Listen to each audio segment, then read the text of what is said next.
जय हिंद साथियों, स्वागत है आप सभी का एक और नई इंपॉर्टेंट वीडियो में। तो अगर आप भी एक पेंशनर हो और पेंशन के अंतर्गत आप किसी भी वर्ग से आते हो और पेंशन का लाभ लेते आ रहे हो तो इस वीडियो को ध्यान से देखिएगा, क्योंकि आज की वीडियो काफ़ी ज़्यादा इंफॉर्मेटिव होने वाली है।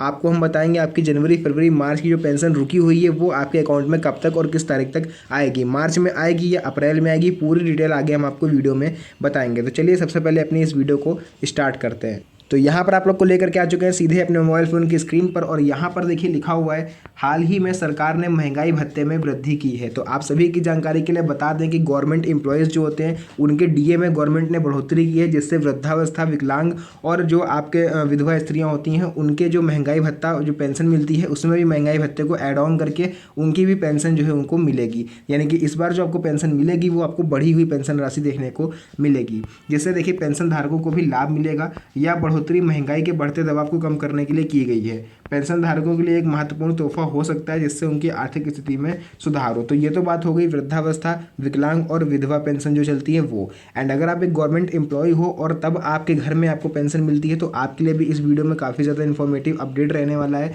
पेंशन योजना न केवल सरकारी कर्मचारियों के लिए बल्कि उनके परिवार के सदस्यों के लिए भी काफ़ी ज़्यादा महत्वपूर्ण होती हैं। उनके लिए चलती है कुटुंब पेंशन। जैसे सरकारी योजनाओं की में मृत्यु के बाद, यानी कि अगर आप एक गवर्नमेंट एम्प्लॉय हैं और आपकी मृत्यु हो जाती है तो आपके बाद आपके परिवार को जो है गवर्नमेंट आर्थिक सहायता प्रदान करती है। इन योजनाओं के बारे में विस्तार से जानना और समझना आवश्यक है आप सभी के लिए। तो चलिए आगे बढ़ते हैं और इसको एक एक करके आपको डीपली समझाएंगे। एंड आपको ये भी बताएंगे कौन से ऐसे वो राज्य हैं जहाँ पर आपकी पेंशन राशि को इंक्रीज किया गया है। तो चलिए नज़र डाल लेते हैं इसके ओवरव्यू पर, क्योंकि यहाँ पर आप लोग को जानना जरूरी है कि आखिर ये पेंशन किसको मिलती है। तो विकलांग पेंशन देखिए, यह पेंशन उन सरकारी कर्मचारियों को दी जाती है जो अपनी सेवा के दौरान शारीरिक रूप से अक्षम हो जाते हैं। इसके लिए सरकारी सेवा के साथ एक कारण संबंध होना आवश्यक है। तो ये देखिए विकलांग हो, चाहे वृद्धा हो, चाहे विधवा हो, ये तीनों ही पेंशन ये गवर्नमेंट एम्प्लॉयज़ को भी मिलती है और ये आम नागरिक को भी मिलती है जिन्होंने कभी सरकारी नौकरी नहीं की है। तो दोनों ही, अगर आप कैंडिडेट हो, दोनों में से कोई भी कैंडिडेट हो तो आप इस वीडियो को ध्यान से देखिएगा। वृद्धा पेंशन या पेंशन उन व्यक्तियों को दी जाती है जो एक निश्चित आयु पार कर चुके हैं और आर्थिक रूप से कमजोर हैं। इसी तरह से विधवा पेंशन भी होती है। एक तो आप गवर्नमेंट एम्प्लॉयज़ हो, आप विधवा हो, तब तो आपको मिलेगी। एंड अगर आप लोग आम नागरिक हो और तब भी आपको इस पेंशन का लाभ जो है वो दिया जाता है। उसका देखिए यहाँ पर हम लोग बात कर लेंगे आखिर इन पेंशन योजनाओं के लाभ क्या क्या मिलेंगे आप लोगों को। तो सबसे पहले आर्थिक सुरक्षा मिलती है आप सभी को, यानी पेंशन योजनाएं पेंशन धारकों को आर्थिक सुरक्षा प्रदान करती हैं, जिससे उनकी जीवन शैली में सुधार होता है। महंगाई भत्ते की बात करें तो पेंशन धारकों को समय समय पर महंगाई भत्ता भी दिया जाता है, जिससे उनकी पेंशन में वृद्धि होती है। तो अभी तक देखिए आप सभी को 1,000 रुपये पेंशन मिलती आ रही है तीनों ही कैटेगरीज में। तो उसको मैं बार बार बोल रहा हूँ, अपनी पिछली कई वीडियोस में बोला है मैंने, गवर्नमेंट अब इंक्रीज करने वाली है। हालांकि यूपी की पेंशन अभी हाल ही में जारी करी गई है, यहाँ पर कोई चेंजमेंट देखने को नहीं मिला है। पहले भी 1,000 रुपये मिलता था, अब भी 1,000 रुपये मिलने वाला है, बट और राज्यों में इस चीज़ को थोड़ा सा इंक्रीज किया जा सकता है। सामाजिक सम्मान की बात करें तो पेंशन योजनाएं पेंशन धारकों को समाज में सम्मानजनक जीवन जीने का अधिकार देती हैं।